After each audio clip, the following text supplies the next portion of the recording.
Hi there and welcome to another Blueprint Blether. We are here at Scotstoun, home of Glasgow Warriors, taking it on tour a wee bit. So, we've got two new people in. Scott has ditched me, so I'm on my own, but I've managed to rope in two of our finest coaches in the West. So first of all, Lindsay Smith, the new academy coach of Regional Training Centre coach. Women's and girls performance coach for I the wasn't West. even close, was I? Yeah, quite. It's catchy.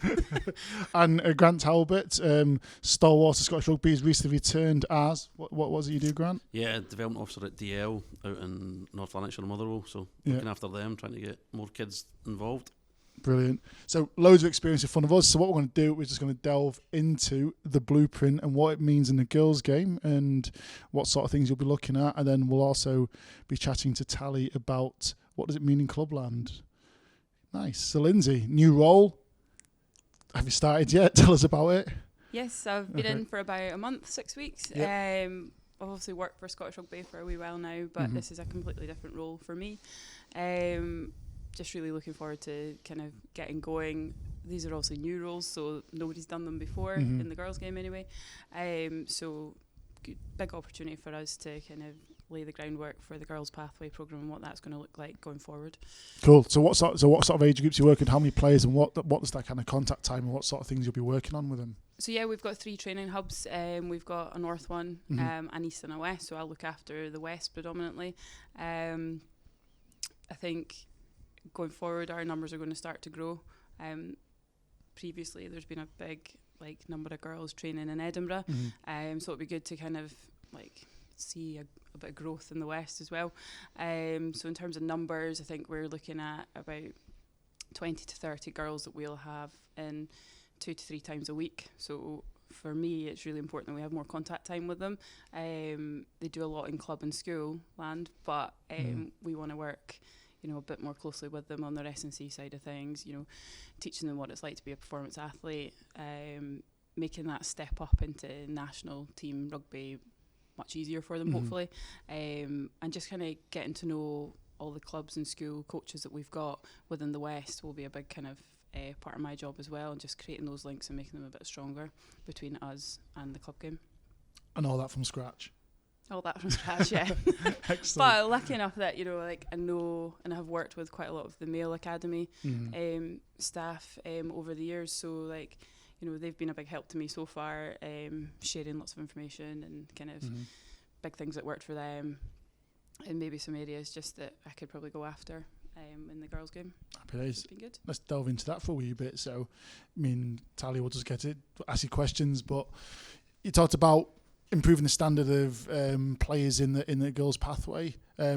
What sort of things we'll be focusing on in the first few sessions in terms of skills, blueprint wise? What are you thinking? So I think for the girls as well, it's getting them into that mindset of this is not a club session now. You're coming to a performance environment, so training might be slightly different to what you're used to. We'll probably look at their skills and how we can develop them a bit quicker. We want to use a lot of game-based activities if we can. We want them to be a bit more creative, so it's not so scripted for them. I think some of my experience of the women's and girls' games is that they like a lot of structure, but then maybe aren't confident to try things. Not everyone, but we want to try and have more confident players who will try things in a game and not just in a training environment. So the more that we use, the blueprint games to try and promote that, I think will be really important for us, especially in the West. So it's kind of similar to what you're trying, isn't it, at DL? So we were just chatting beforehand about the work you're doing at DL and the DL way working title.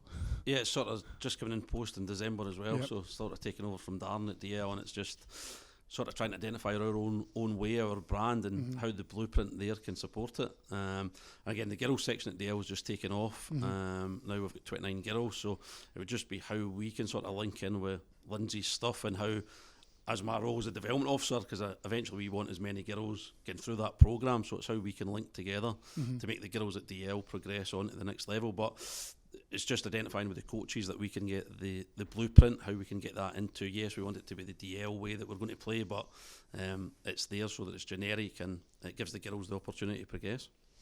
And it's interesting because we're talking about using the blueprint for new players to the game, but also the blueprint for aspiring performance players, and it just shows that it's actually quite a versatile tool.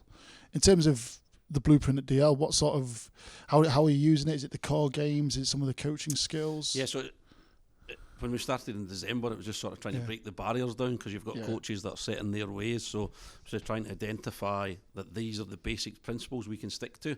So give them the bank of games, so Hoytball, Barbarians, Highlanders, and how we can adapt them, that we don't have to stick to the rules, that we've been creative round about it. So from next season onwards, there'll be a more focus on it, with CPD once a month for the coaches, the first Monday of every month going forward, that we can break it down into smaller segments. But now it's just basically saying, this is why we're going to do it, this is how it can develop the players and the coaches, and how we can relate to it on a game.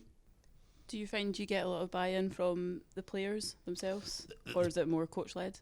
I think the players are enjoying it more, because without saying there's a bit of fitness element to it as well, they are running about a lot more, because the games are about speeding the ball up. But the kids are enjoying it more, because it's not, we're standing for 20 minutes learning how to spin past a rugby ball, or we're doing there on a cold wet night.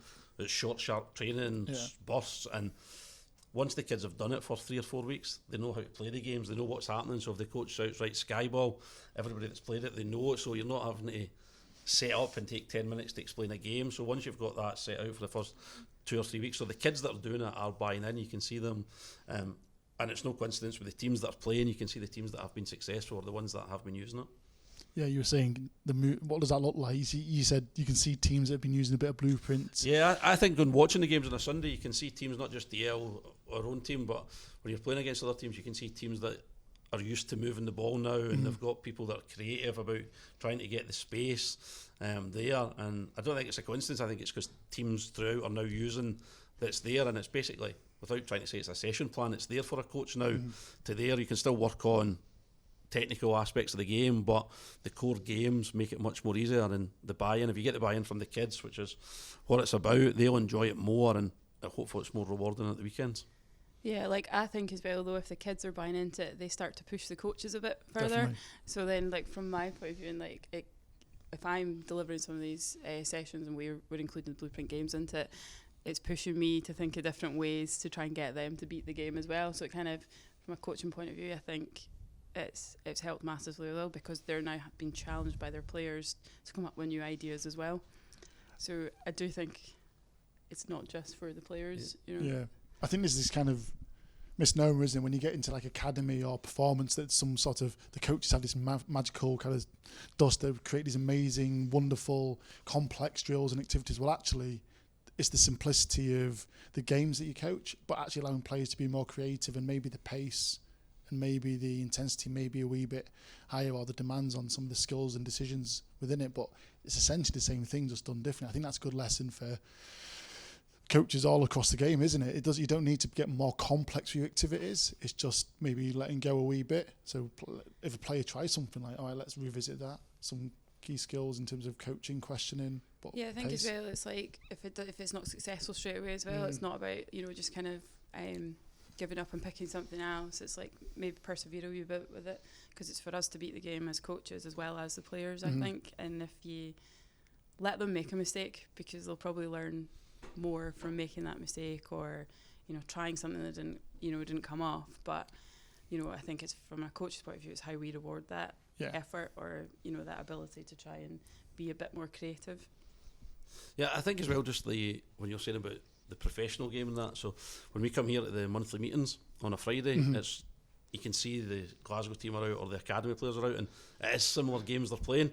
So it's like getting that message across to the club coaches when I'm saying, by the way, I was there on Friday at Scotstoun, the drills that you're doing on a Tuesday, Thursday night are the same, maybe just at another level up, but basically the principles are the exact same, and it's just trying to show that to the coaches that it's not just for you, this is actually at the top end of the game as well.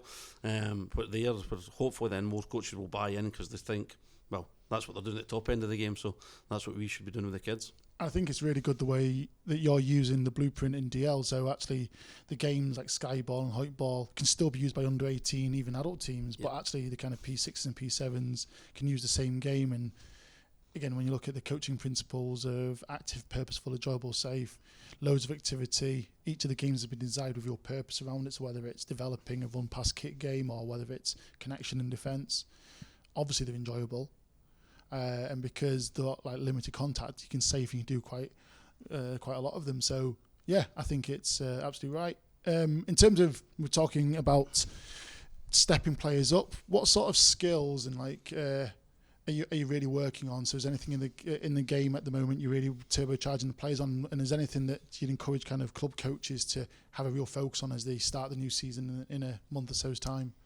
Yeah, I think like one of the areas we want to develop in the girls' game is the kicking game. It's not something we've maybe been known for utilising very much in the past.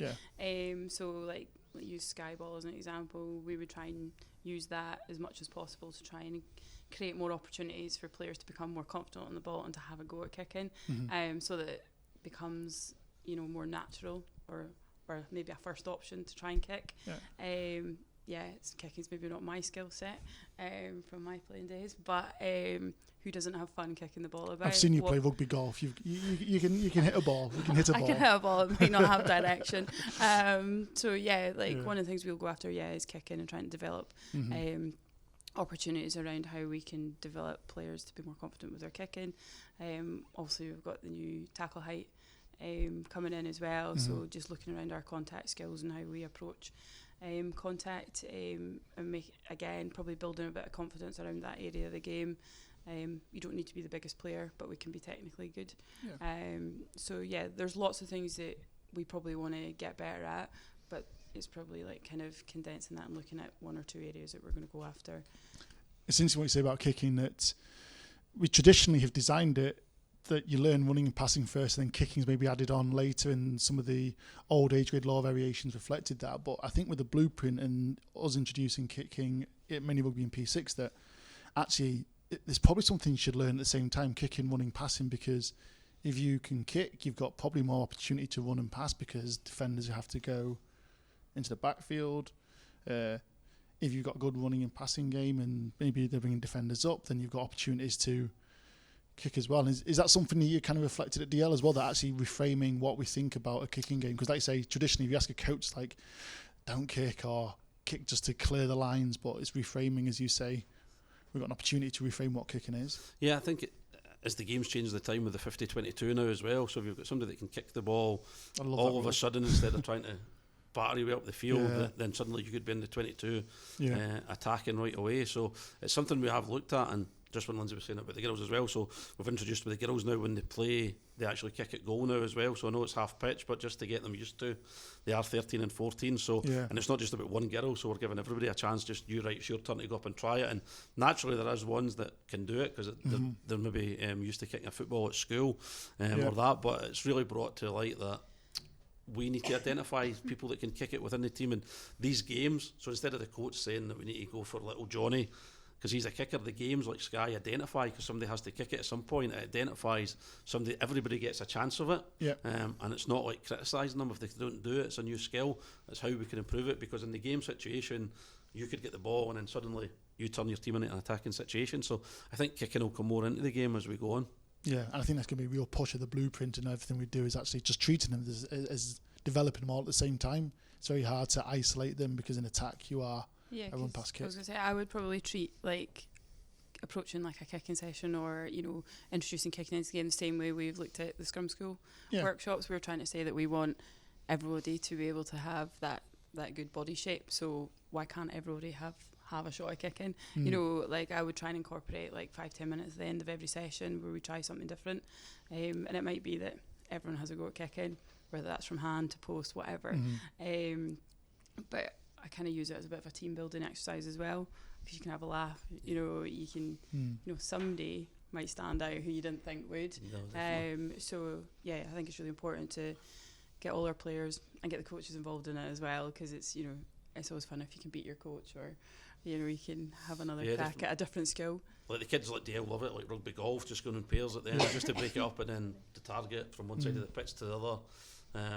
Just learn a different skill, and as Lindsay said, somebody that you don't think could kick the ball, like one of our age groups, it's a prop that kicks at goal, but he is the best kicker. That's why he's there, because he's the best chosen one at it.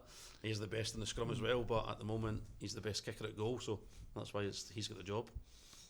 was it back? I mean, speaking to a certain generation here, who was the Australian second Back in row the day there. back in the day? Who was the Australian John second? Eales. John Eales, John wasn't Eales, it? yeah. Who used to strike a goal in the '99 World Cup? I'm going to say. Well, Yeah. yeah. I'm looking around. Well, We're going to lose a lot of the audience with this one, but anyway. But look at Scotland women recently. We used to have Lana Skelton used to kick a goal for us. Absolutely. You know, so it doesn't really matter what number's on your back. No, it's the best person if for you've it. got the skill set. I feel like we should explain what rugby golf is. We're probably mentioning quite a bit, but it's something, let's be honest, that when we're development officers to kill a bit of time, it's a ubiquitous game. I think I probably prefer kicking tennis or rugby tennis, but rugby golf, I suppose.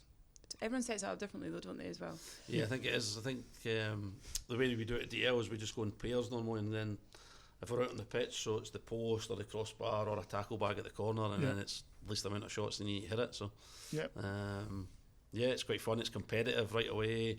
You get the ones that are creative that try and grubber it and different stuff. So different skill sets come out with the players as well. Weak foot golf, I tried that. That was a long That could be a long game. So yeah, that's really good. And let's touch on contact as well, because I know that we were chatting beforehand about the blueprint is a lot about the skills, but obviously defence being a big part of it. How are you developing players, or what are your thoughts on developing players in both the club and also in your pathway for the new tackle height stuff is becoming, let's say, the tackle height is going to sternum and below across the game for minis, and not real massive difference, but I don't think there'll be, from that, the minis will be pretty much the similar as what it is, and I think it's just re-emphasising a good tackle technique here. But, it is changing a bit, but for the middies, so like under 18s and below, when I'm involved at DL, nothing much to me will change. It'll still concentrate on their proper tackle technique, and it'll eliminate the sort of the big hit of you there. So for us, it's like trying to turn it into a positive, that how we could try and win that ball back quickly. Is look at somebody makes the tackle, somebody tries to fold, or somebody tries to jackal right away. As long as somebody gets the initial contact in, is there. So that's the big. I don't think there'll be that big a difference. I know lots of people are saying there will, but at our level, I don't think we'll see huge changes. I think the more emphasis will be how we can turn defence into attack more quicker for us. That's the way we're sort of going to look at it. Definitely. I think there's going to be real opportunities around this, and as we get into the season, we'll no doubt have a few blethers around the effect of and the opportunities of this. Lindsay? I think we as coaches, we've got an opportunity to be a bit more creative in how we approach it. You know, do we get more equipment out? Do we try and take that kind of negative kind of association with tackle height's dropping? What does that mean for me as a player? And trying to almost take that worry or nervousness away from them. Because a lot of the girls that I'll coach, they want to know exactly what's going to happen. If I put my head here, this is what happens. And it's trying to get rid of that hesitation so that we still have that contact skills, when we still have that confidence to go in and make that hit. But you know, using things like, I've used boxing gloves before, so they can't grab, they can get in closer. You know, I know there's companies out there branding bibs at the moment, so there's something to visualise when you go to make a hit or a tackle. So I think we can probably speed the game up quite a bit. I'm envisioning tag rugby coming back a bit, because you think about how we do a lot of touch games, basically all of the Blueprint games are touch, but how can we reinforce positive contact behaviours through touch? So for example, is a one-handed touch on the arm going to be suffice? Well, actually, if you think about it, if we're trying to drop height, as coaches, should we have two hands around the kind of around the waist, essentially, is the only thing that stops a player? And I think because that will encourage the approach, the discipline to drive two hands towards that contact. And I think little things like that, as well as the innovative stuff. Boxing gloves I've not heard. I used just scrumpled up socks. I once used tennis balls, but the player launched one. Yeah, it was tennis balls we've used. Tennis balls we've used that. So but the kids might like the boxing glove idea, just for something different. So it's just something different, I suppose, so you can sort control of your visual, players, but it's a visual. It's something different. And it meant there was no way you couldn't grab at anything. It had to be shoulder contact. Height wise, I would probably be setting up different drills that will force them to drop their height. When we play touch games, though, I usually condition it that it's got to be two hands on the hips, and it doesn't count as a touch. I think that'd be big moving forward. I think that's the stuff from the touch, watching at DL when I've been back there since December. It's just it gets lazy, just one hand there, which just gets the bad habit. It gets used to the swinging arm and a tackle. So I think there'll be more emphasis on the two hands below the hips as a target area. And the tag rugby might come back into it. as a mini age, just to get used to that, to re-emphasise it. How so good was tag though? yeah, so I that's what I love was going to tag. say. It was tag I was awful at it. 12, 13 years ago when I was involved last time. Was Yeah. a DO. It was tag. It was big then, so it could go full circle and come back Yeah, in. because you talk about all the things about coaching cues and visualizations for young players especially. It's all Your there. instant feedback that you've managed to get down and you've got your hands into the right kind of area for the tackle because you've got a tag. Yeah. Well, you get a bit of success straight away. Yeah, don't you? exactly. So it's Yeah. definitely. Definitely. And We I should think bring it back. Are we bringing it back? we won't commit now, but yeah, we'll have a little debrief after this to look at how we do. We'll bring it into Tartan your tag. sessions. Yeah. Tartan tag. Yeah, I'll be up for We've that. just launched Tartan Touch, but we can do that straight away. So yeah, I think there's massive opportunities, and I think just wanted to cover today like the blueprint, how it can be used in loads of different settings, and that's why we brought the both of you in. So thanks for coming down and sharing just what's coming up at both DL and also in the regional training centre in Glasgow in the West. Yeah, cheers guys. Thank you. Thanks, No baby. worries. Cheers. Thank you.